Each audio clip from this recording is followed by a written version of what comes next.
Negara-negara Uni Eropa relatif maju dan Uni Eropa memiliki ekonomi terbesar di dunia, dengan standar hidup yang tinggi pula.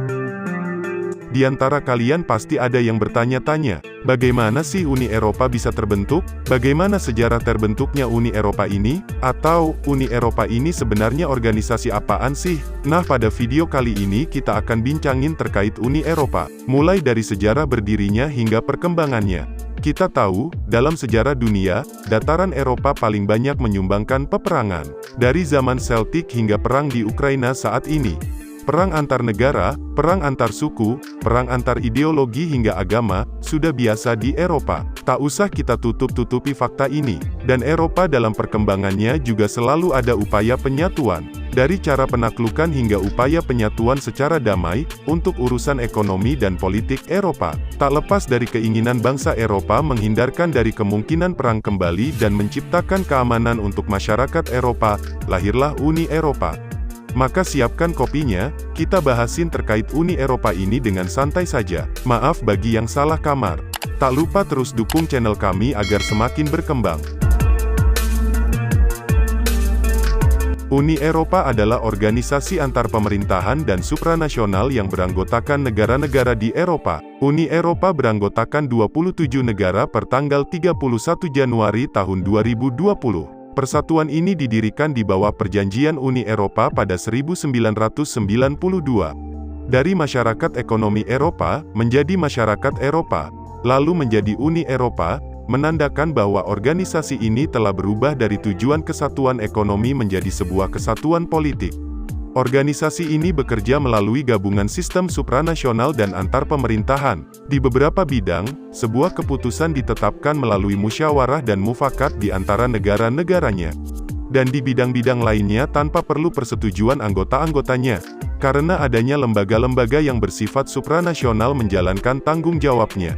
Lembaga organ penting di dalam Uni Eropa adalah Komisi Eropa, Dewan Uni Eropa, Dewan Eropa, Mahkamah Eropa, dan Bank Sentral Eropa. Selain itu, terdapat pula Parlemen Eropa yang anggota-anggotanya dipilih langsung oleh warga negara anggotanya. Uni Eropa menerima penghargaan Perdamaian Nobel tahun 2012, tepatnya pada tanggal 12 Oktober tahun 2012. Percobaan penyatuan Eropa sudah dimulai sebelum terbentuknya negara-negara modern Eropa. Mulai dari 3000 tahun lalu, Eropa didominasi oleh bangsa Celtic. Eropa juga pernah didominasi Kekaisaran Roma dengan pusat peradabannya di Mediterania. Bangsa Jerman menyusul memimpin Eropa dengan adanya Kekaisaran Romawi Suci. Romawi Suci yang merupakan kumpulan berbagai satuan politik di Eropa Tengah yang pernah ada dari tahun 962. Hanya saja percobaan penyatuan ini biasanya dengan penaklukan dan pendudukan dari kelompok atau suku tertentu sehingga menciptakan ketidakstabilan. Kondisi semacam ini terjadi hingga penaklukan Napoleon Bonaparte dan Nazi Jerman di era modern awal. Sedang percobaan penyatuan Eropa secara damai dengan kerjasama dan persamaan anggota dibuat oleh Victor Hugo pada 1851. Setelah Perang Dunia Kedua, cita-cita untuk mendirikan Uni Eropa semakin meningkat. Ini didorong oleh keinginan untuk membangun kembali Eropa dan menghindarkan kemungkinan perang kembali. Jerman, Prancis, Italia, dan negara-negara Benelux membentuk European Coal and Steel Community.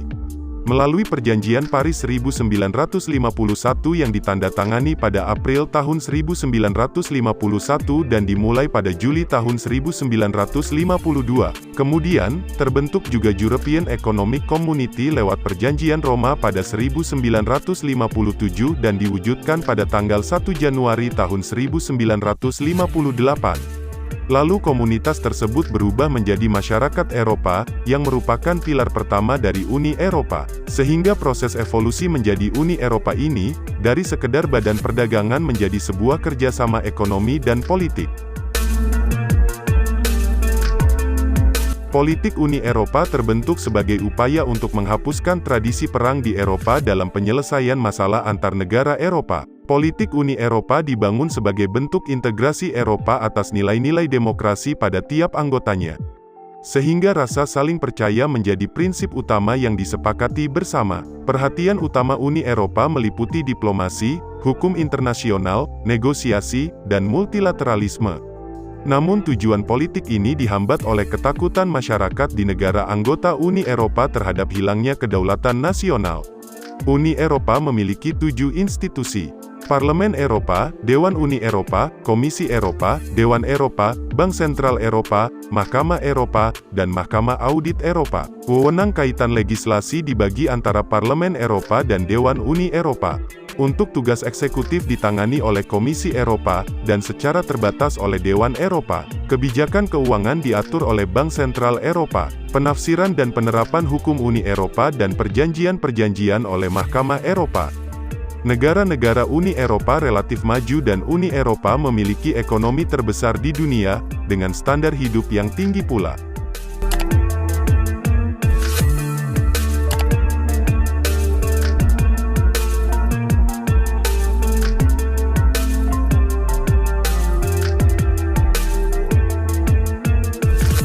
Mungkin sekian dulu untuk video kali ini. Maaf bagi yang salah kamar. Tak lupa teruslah dukung channel kami agar semakin berkembang. Sampai jumpa.